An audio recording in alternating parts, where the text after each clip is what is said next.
Hello all. போன வீடியோவில் காட்டு யானைகள் அதை பற்றின சில இன்ட்ரெஸ்டிங் ஃபேக்ட்ஸ் எல்லாம் பார்த்தோம். இப்போது இந்த வீடியோவில் கோவில் யானைகள் பற்றின இன்ட்ரெஸ்டிங் ஃபேக்ட்ஸ் அதெல்லாம் கொஞ்சம் பார்க்கலாம். கோவில் யானைகள் அதோட பழமை என்ன, அதோட பயிற்சி, அது இல்லாமல் அதை எப்படி பராமரிக்கிறாங்க, அதோட பாரம்பரியம் என்ன அப்படின்னு இந்த இதில் பார்க்க போகிறோம். கோவில்களில் யானைகளை எதுக்கு பயன்படுத்துகிறாங்க அப்படின்னா, இந்த உற்சவம், அப்புறம் பூஜைகளுக்காக, ஆசி வழங்குறதுக்காக, ஆடம்பர நிகழ்வுகளுக்காக, இதுக்கெல்லாம் யானைகளை மனிதர்கள் பயன்படுத்துகிறாங்க. முக்கியமாக கோவில்களில் இருக்குது. கோவில் யானைகளோட முக்கியத்துவம் என்னென்ன அப்படின்னு பார்க்கலாம். கோவில்களில் யானைகள் தெய்வீக சேவைகளுக்கு பயன்படுகின்றன. தெய்வீக சேவைகள் அப்படின்னா சாமிக்கு செய்யக்கூடிய சேவைகளுக்கு பயன்படுத்துகிறாங்க கோவில் யானைகளை. கோவில் யானைகளை ஆகாயத்தின் கண், கஜராசி அப்படின்னு சொல்கிறாங்க. கஜராசி அப்படின்னா ஆகாயத்தின் கண் அப்படின்னு பொருள். புறனாக பூஜைகளுக்கு, உற்சவ காலங்களில் யானைகளுக்கோட பங்கு ரொம்ப பெரிதாக இருக்குது. உற்சவம்னா ஒரு கோவில் ஃபெஸ்டிவல் டைமில் அந்த யானைக்கும் எல்லாம் அலங்காரம்லாம் பண்ணி சாமியை எடுத்துகிட்டு வர்றது, ஊர்வலமாக கூட்டிகிட்டு வர்றது, இந்த மாதிரி நிறைய வேலைகளுக்கு கோவில் யானைகள் பயன்படுது. யானைகளோட பயிற்சி முறை என்னென்ன அப்படின்னா, கோயில் யானைகள் சிறு வயதில், சின்ன வயசுலேயே யானை பாகன் மூலமாக பயிற்சிக்கு கொண்டு வருவாங்க. அந்த யானை அப்படின்னா அந்த யானையை பராமரிக்கிறதுக்கு ஒருத்தர் இருப்பார், அவருக்கு பேர் தான் யானை பாகன் அப்படின்னு சொல்கிறாங்க. அதுக்கு பேர் மஷித்துகள் அப்படின்னு சொல்கிறாங்க. யானை பாகனோட பேர் தான் மஷித்து அப்படின்னு சொல்கிறாங்க. சிறு வயதிலேயே யானைகள் துணிவுத்தன்மை, கட்டுப்பாடு மற்றும் மனிதர்களோடு நட்பு ஆகியவற்றை பழகுகின்றது. சின்னதுலேயே குட்டியாக இருக்கிறப்பவே அதை எடுத்துகிட்டு நம்ம பழக்கிறதுனால அது காட்டில் இருக்கிற அந்த இயல்பை மறந்துடும். அதுக்கு இருக்காது பெருசாக. அந்த இயல்பில் இருந்து நம்ம கூட பழகிறதுக்கு, நம்மளுக்கு ஏதுவாக அதுக்கு பயிற்சி கொடுத்து பழக்கிடுவோம். அந்த அந்த வேலையை அந்த யானை பாகன் அப்படிங்கிறவர் அந்த பயிற்சி கொடுக்கறது, அதை நடத்துறது, அதுக்கு சாப்பாடு எல்லாமே அவங்க தான் பார்த்துப்பாங்க.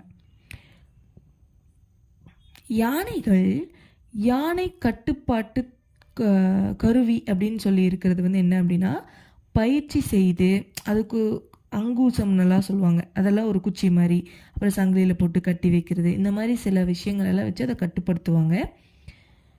தேவையான மரியாதை மற்றும் ஆசி வழங்கும் முறைகளை கற்றுக் கொடுப்பாங்க. மரியாதை அப்படின்னா சாமி முன்னாடி அந்த காலை மண்டி போட்டு வேண்டுறது மாதிரி, அப்புறம் ஆசீர்வாதம் செய்கிறது, இதெல்லாம் பயிற்சி கொடுப்பாங்க.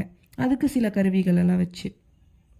நெக்ஸ்ட்டு பயிற்சி முறைகள். என்னென்ன முறைகள் இருக்குது அப்படின்னா, செயல்பாடு பயிற்சி. செயல்பாடு பயிற்சி அப்படின்னா அதை ஆசி வழங்குறது, அதெல்லாம்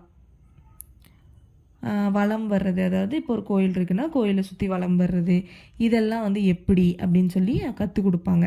பக்தர்களுக்கு தலையில் தொட்டு ஆசீர்வாதம் வழங்குறது, இதையெல்லாம் அதை செய்யக்கூடிய செயல்களை பயிற்சியாக கொடுப்பாங்க.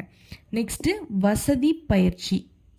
வசதி பயிற்சி அப்படின்னா யானைகள் சவாரி மற்றும் உற்சவ ஊர்வலங்களில், சவாரினா அதற்கு மேலே நம்ம உட்கார்ந்து போகிறது சவாரி, நம்ம மனுஷங்களை வச்சு போகிறதும்.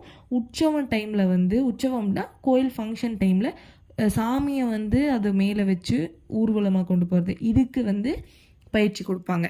எப்படி நடந்து போகணும், அமைதியாக மெதுவாக அப்படியே நடந்து போவாங்களா, அதெல்லாம் பயிற்சி கொடுப்பாங்க. அந்த மாதிரி நிறைய பயிற்சிகள் கொடுப்பாங்க. அதோட இருக்கும் இடத்துல அது எப்படி நடந்துக்கணும், உணவு எப்படி சாப்பிடணும், இந்த மாதிரி எல்லாத்துக்குமே பயிற்சி கொடுப்பாங்க. ஆரோக்கியம் மற்றும் பராமரிப்பு. அதை எப்படி, இப்போ யானையை நம்ம காட்டிலேருந்து கூட்டிகிட்டு வந்துட்டோம், அப்போ அதோட ஆரோக்கியம், அதுக்கு சாப்பாடு எல்லாமே நம்ம தான் கொடுக்கணும். ஸோ கோவில் யானைகளுக்கு சீரான உணவு வழங்கப்பட வேண்டும். சீரான உணவு அப்படின்னா அதுக்கு டைமுக்கு எல்லாமே வழங்கப்படணும். கவாலம்னு சொல்லுவாங்க, நிறைய தானியங்கள் அதெல்லாம் போட்டு பெரிய உருண்டையாக செஞ்சு அதை கொடுப்பாங்க, அதுக்கு பேர் கவாலம்னு சொல்லுவாங்க. இந்த மாதிரி அதுக்கு கரெக்டான உணவு கொடுக்கணும். அந்த மாதிரி நிறைய இருக்குது. இந்த மாதிரி நம்ம யானைகள் பற்றி பார்த்தோம், கோவில் யானைகள் பற்றி பார்த்தோம் அப்படின்னா நிறைய இந்த மாதிரி சொல்லிகிட்டே போகலாம். கோவில் யானைகள் பெரிய பெரிய கோவில்களில் தான் கோவில் யானைகள் இருக்கும், பெரும்பாலும் பார்க்க முடியும். அண்ட் அதை வந்து முகாம் மாதிரிலாம் போட்டு அந்த மாதிரியும் பண்ணுவாங்க. இப்போது கோயம்புத்தூரில் அந்த மாதிரி சில இடங்கள்லாம் வந்து முகாம் போட்டு நிறைய யானைகளை கொண்டு வந்து அங்கே பராமரிப்பாங்க. எல்லா கோவில்லையும் பெரிய பெரிய கோவிலெல்லாம் வந்து யானைகள் வந்து இருக்குது. அந்த யானைகளை இந்த மாதிரி கோவிலோட வேலைக்கும், அது இல்லாமல் அந்த ஆசீர்வாதம் வழங்குறதுக்கு, அந்த கோயிலுக்கு அது ஒரு சிறப்பு, அந்த யானை இருக்கிறது. அந்த மாதிரி நிறைய இருக்குது. கோவில் யானைகளை பற்றி சொல்லணும், அதோட பயிற்சி பற்றி சொல்லணும் தான். ஸோ இதோட இந்த வீடியோவை ஸ்டாப் பண்ணிக்கலாம். அண்ட் இந்த வீடியோவோட ஸ்பான்சர் வந்து பைமோட். இது ஒரு அப்ளிகேஷன், ஆப் ஸ்டோர்லேயும் இருக்குது, ப்ளே ஸ்டோர்லேயும் இருக்குது. டவுன்லோட் பண்ணிக்கலாம். வீட்டில் இருந்தபடியே நம்ம வந்து க்ளாசரி ஷாப்பிங் பண்ணுறதுக்கெல்லாம் வந்து இது ரொம்ப யூஸ்ஃபுல்லாக இருக்கும். ஸோ எல்லாருமே அதை செக் பண்ணி யூஸ் பண்ணிக்கோங்க. டிஸ்கிரிப்ஷனில் பைமோட் பற்றின எல்லா டீட்டெயில்ஸும் இருக்குது அண்ட் அதோட லிங்க் இருக்குது. ஸோ அந்த லிங்க்கை டச் பண்ணி நீங்கள் அதை டவுன்லோட் பண்ணி யூஸ் பண்ணிக்கலாம். நிறைய டிஸ்கவுண்ட்ஸ் கூட நீங்கள் போய் பார்க்கலாம். ஸோ கண்டிப்பாக யூஸ்ஃபுல்லாக இருக்கும், யூஸ் பண்ணிக்கோங்க.